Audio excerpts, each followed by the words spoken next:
الحمد لله إن الحمد لله نحمده ونستعينه ونسترشده ونتوب إليه من شرور أنفسنا ومن سيئات أعمالنا من يهده الله فهو المهتد ومن يضلل فلن تجد له وليا مرشدا وأشهد أن لا إله إلا الله وحده لا شريك له وأشهد أن محمدا عبده ورسوله صلى الله عليه وسلم.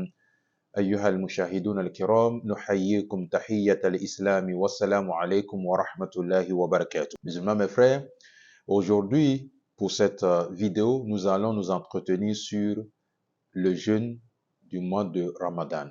Vous savez, nous l'avons dit dans les vidéos précédentes, le mois béni de Ramadan, le jeûne que nous observons a été prescrit pour les communautés qui nous ont précédés. Allah le Très-Haut, l'Exalté, nous dit كتب عليكم الصيام كما كتب على الذين من قبلكم لعلكم تتقون. Le jeûne vous est prescrit comme cela a été pour les communautés qui vous ont précédé. Peut-être atteindrez-vous la piété, la crainte d'Allah subhanahu wa ta'ala. Eh bien, avant de passer peut-être à décortiquer ce verset-là, quand nous parlons de jeûner, la définition, c'est après suhour, le repas que nous prenons au petit matin, nous devons nous abstenir après cela de manger, de boire du matin jusqu'au soir, jusqu'au coucher du soleil, où nous allons rompre notre jeûne. Mais la finalité pour laquelle Allah a institué le jeûne, ce n'est point de nous affamer ou de rester à jeûn toute la journée, mais cette posture, ce comportement ou bien l'observation de ce jeûne-là doit nous élever spirituellement parlant et nous amener à la crainte d'Allah subhanahu wa ta'ala. C'est pourquoi le prophète sallallahu alayhi wa sallam, dans un de ses hadiths, nous dit que ce n'est pas le fait de s'affamer, de s'abstenir de manger ou de boire qui est l'important, mais c'est que nous atteignions la piété, la crainte d'Allah subhanahu wa ta'ala. Ceci dit, musulmans mes frères, nous allons également aborder un autre aspect de la chose. Le jeûne est prescrit. Nous observons le jeûne pour que nous atteignions la piété. Et quand vous observez le jeûne, vous savez, le prophète sallallahu alayhi wa sallam, il est pédagogue. Quand vous observez le jeûne, vous allez constater que pendant le mois de béni de Ramadan, nous ne sommes plus nous-mêmes. Cela voudrait dire quoi? Vous verrez en vous-même que vous avez changé. Vous avez une certaine élévation spirituelle. Vous n'êtes plus l'homme d'il y a quelques mois, mais dans le mois béni de Ramadan, il y a une certaine ferveur, une certaine ambiance qui vous anime la foi, parce que vous êtes vraiment proche de votre Seigneur Allah subhanahu wa ta'ala. Quand vous observez le jeûne, il y a également certains actes, comme l'avons dit pour la prière, qui peuvent invalider votre jeûne. Vous ne devez pas boire intentionnellement. Vous ne devez pas avoir des rapports sexuels intimes avec votre épouse. Tous ces actes-là peuvent invalider votre jeûne. De la même manière, quand vous parlez du jeûne, c'est une obligation pour toute personne musulmane qui atteint l'âge de puberté, qui peut observer le jeûne, qui n'est pas malade.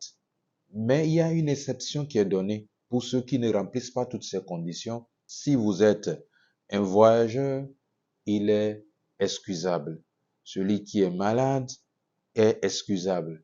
Une personne très âgée, sous le poids de l'âge, ne peut pas tenir, ne peut pas s'abstenir de manger ou de boire.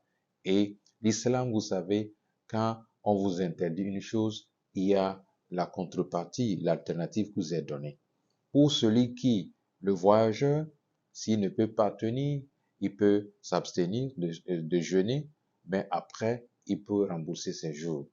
Pour le malade également, pour le vieillard, il a obligation, comme l'islam nous l'enseigne, de nourrir 60 personnes. Mais nous devons retenir notre attention sur une chose. Quel est le sort de celui-là qui délibérément a observé le jeûne et pendant la journée, il rompt son jeûne sans aucune raison valable? Alors là, s'il rompt son jeûne sans excuse, alors il doit se repentir devant Allah subhanahu wa ta'ala pour avoir commis ce péché qui est grave, qui a désobéi aux injonctions d'Allah subhanahu wa ta'ala. Pour celui-là, il doit jeûner 2 mois consécutifs. S'il commence le premier jour, il finira le 60e.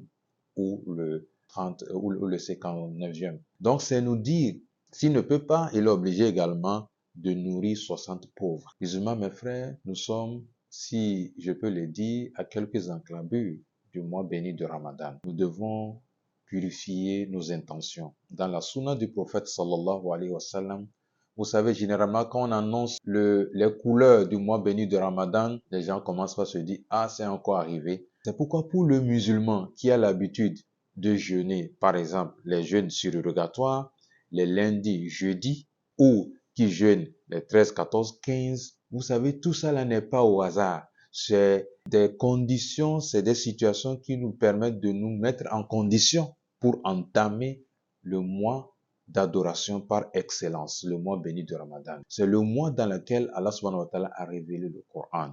C'est le mois dans lequel les shaitans et ses acolytes seront ligotés et vous verrez que nous serons libres de nos mouvements. Nous aurons une certaine élévation. Nous allons sentir notre Seigneur qui est proche de nous et nous sommes proches de lui pendant le mois béni de Ramadan. Mais la finalité, comme on l'a dit, tout ceci, c'est pour que nous atteignions piété, la crainte d'Allah subhanahu wa ta'ala. Pensons que nous devons invoquer Allah subhanahu wa ta'ala, celui-là qui est le détenteur du souffle de la vie, qu'il fasse que nous soyons parmi les vivants bien portants pour que nous puissions entamer le mois prochain de Ramadan.